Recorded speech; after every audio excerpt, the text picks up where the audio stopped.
Well, this wasn't the video that I was expecting to be making today. Last night, I put Barn Sprite number 3 up for auction on eBay. And I got an email at 3 o'clock this morning saying that my eBay account was suspended and that I was no longer to ever be able to buy anything or sell anything on eBay. That was a bit concerning, and of course, eBay is a huge tech company and there is nobody you can talk to help with things like this. After spending an hour with the AI robot help on their website, I was able to get a call from eBay from what sounded like a call center in India, but the person on the phone there was not able to help me. But they were able to tell me that my account was suspended due to suspicious activity. For example, that I listed a very valuable item on eBay, such as a car, and it was flagged and suspended because I don't normally sell a car on eBay. If you remember though, the last time I sold a barn find Sprite, it was on eBay with that same account. So I do have a history of selling these exact cars on eBay before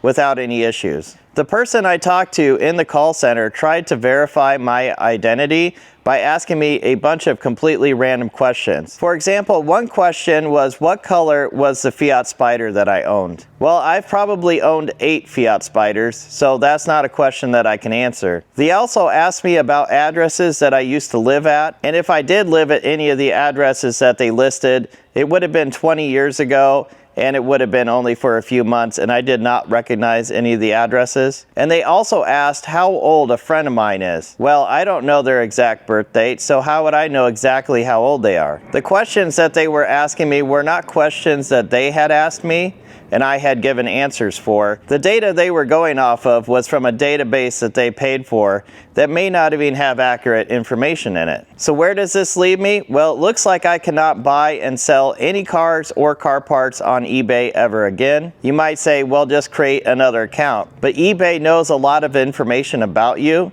and this was made apparent by the questions that they were asking me. They know exactly who is creating that account, and if you try to sell something valuable like a car with another account, you will have to give extra information, and they will see that that matches a suspended account and not let you use that eBay account. So for all of you that saw the listing for the Sprite go up, this is why the listing has disappeared and my username can no longer be found. I will be looking into other ways to sell this car. I am considering both Bring a Trailer and Cars and Bids. However, this is typically the kind of car that I would put on eBay and not Bring a Trailer. I was also surprised when I was creating the listing on eBay. If you try to just list an item for sale, it asks you to enter in some information about it. And I was having a hard time getting their AI to recognize what I wanted to sell. But when I finally did make it to the listing process, I was really surprised when I got down to the payment preferences.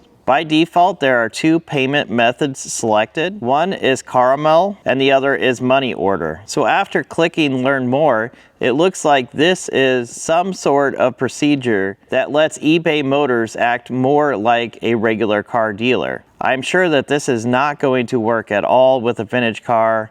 It is not going to be able to handle small VIN numbers. And it is just something that people trying to sell classic cars are not going to use at all. And if we look back at the payment options, we can't even disable caramel. So as normal, I added money order and cash on pickup to my listing, as those are the typical ways of paying for a classic car when you buy one on eBay. It appears to me that eBay is no longer catering to the sale of classic and collectible vehicles. It looks like eBay is no longer the place for collectors to go for vintage cars, and that's unfortunate because it's been the go-to place for almost 30 years now. I'm going to end with what should you do if you want to list a car on eBay and you don't want your account to get suspended like mine was. I would say make sure that you have done some recent purchasing or selling of some items on eBay before you post the car. It had probably been a year since I had bought or sold anything on eBay, and I think that's the main reason that it was flagged. So be careful out there, and let's hope there are some alternatives that pop up in the future.